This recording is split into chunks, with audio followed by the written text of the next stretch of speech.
اعوذ باللہ من الشیطان الرجیم بسم اللہ الرحمن الرحیم السلام علیکم ورحمۃ اللہ وبرکاتہ۔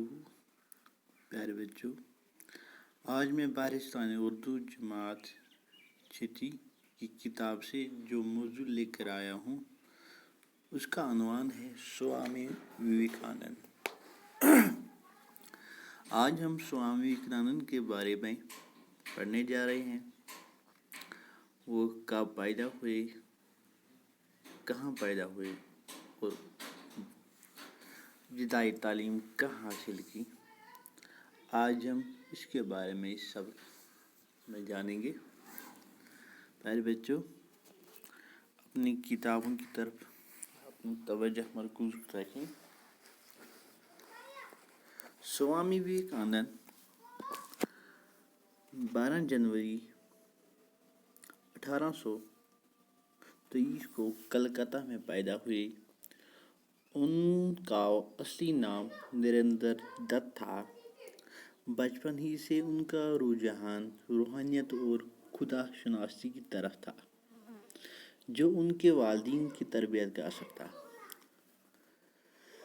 پیارے بچوں، سوامی وویکانند 12 جنوری 1823 کو کلکتہ میں پیدا ہوئے۔ اصلی نام نریندر دت تھا۔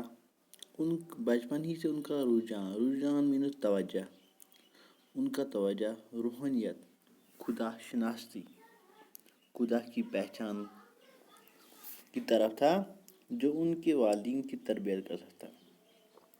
یہ اس کے ماں باپ، اس کے والدین کی تربیت کا اثر تھا۔ ان کے والد وشوناتھ دتا ایک کامیاب وکیل اور سماجی خدمات میں بڑھ چڑھ کر حصہ لینے والے بے لواس شخص تھے۔ میرے بچوں، جو سوامی وویکانند کے والد صاحب تھے، وہ ایک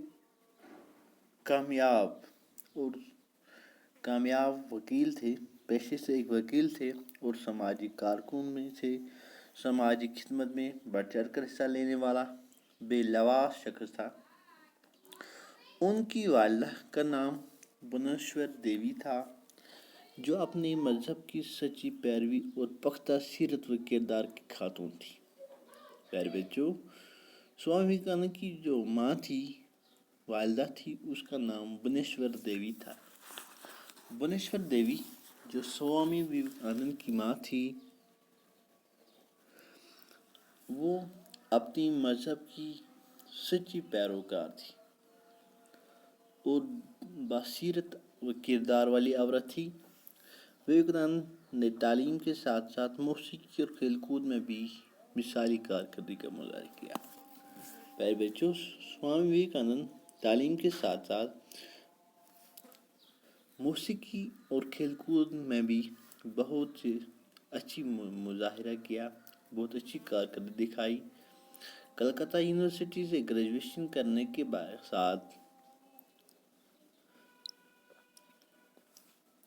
کے ساتھ ہی انہوں نے مختلف موضوعات پر اپنی وسیع اور گہرے مطالعہ کی داغ بٹھا دی تھی۔ ان میں مغربی فلسفہ اور تحریک خاص طور پر قابل ذکر تھے۔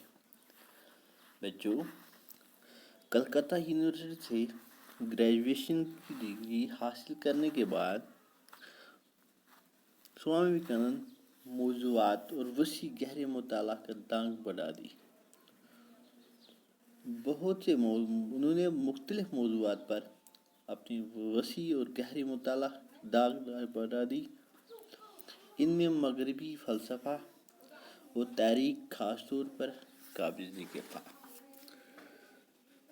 جوانی کے ایام میں وویکانند کو روحانی طور پر نہایت سخت مراحل سے گزرنا پڑا۔ جب خدا کے وجود میں ان کو شک ہونے لگا تو انہی دنوں انہوں نے اپنے کالج کے ایک انگریزی پروفیسر کی زبانی سری راما کرشنا کے بارے میں سنا۔ نومبر 1888 میں ایک دن وہ ان سے ملنے کے لیے گئے۔ پیارے بچوں، جوانی کے ایام میں جب وویکانند روحانیت کے طور پر نہایت ہی سخت مرحلے سے ان کو گزرنا پڑا، کیونکہ وہ خدا کی کھوج میں نکلا تھا، خدا کو ڈھونڈنے نکلا تھا، تو اس کو شک ہونے لگا خدا کی کائنات پر، خدا کے وجود پر اس کو شک ہونے لگا۔ انہی دنوں ایک کالج کے دوران ایک انگریزی پروفیسر نے کی زبانی اس نے شری راما کرشنا کے بارے میں سنا تھا، اور نومبر 1888 کو میں ایک دن وہ ان سے ملنے کے لیے گئی۔ سوامی وویکانند 1888 میں ایک دن شری راما کرشنا سے ملنے گئے، اور وہاں پہنچ کر انہوں نے وہی سوال شری راما کرشنا سے پوچھا، اور جب وہ شری راما کرشنا کے پاس پہنچا تو اس نے یہی سوال کیا جو اس کے ذہن میں گونج رہا تھا۔ یہی سوال اس نے شری راما کرشنا سے پوچھا، جس کا جواب ان کو اس سے قبل کئی لوگوں سے پوچھ کر بھی نہ ملا تھا۔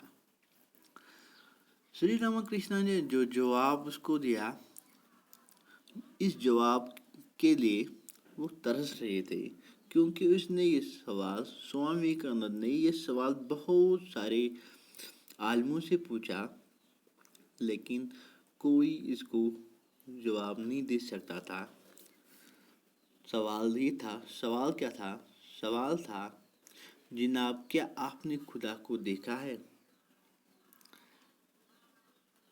شری راما کرشنا نے کسی توقع کے بغیر جواب دیا۔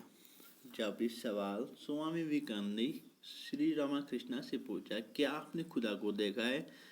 بنا کسی ہچکچاہٹ کے، بنا کسی تعجب کے شری راما کرشنا نے جواب دیا، ہاں میں نے خدا کو دیکھا ہے، میں خدا کو انتہائی صاف دیکھ سکتا ہوں، جتنا آپ کو دیکھ رہا ہوں۔ آگے چل کر دونوں کے درمیان استاد اور شاگرد کا مضبوط روحانی رشتہ استوار ہو گیا۔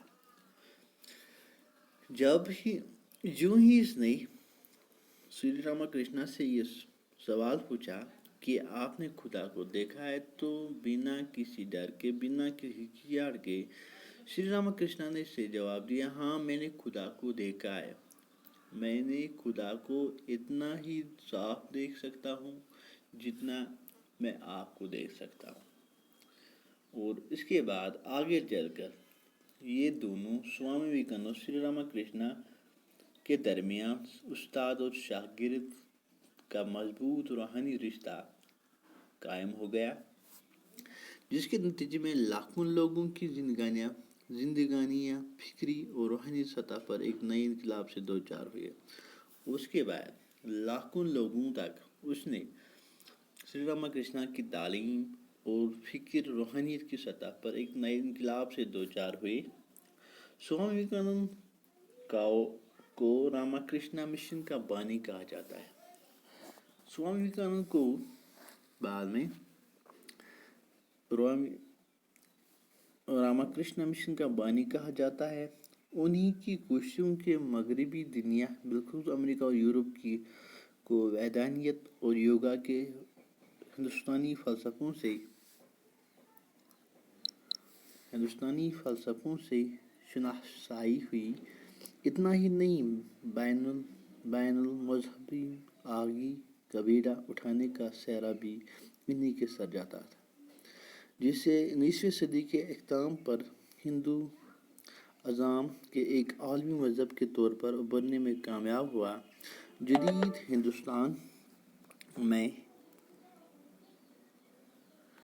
ہندو مت کے احیاء کے لیے سوامی وویکانند کی کوششوں کو خاص اہمیت حاصل ہوئی۔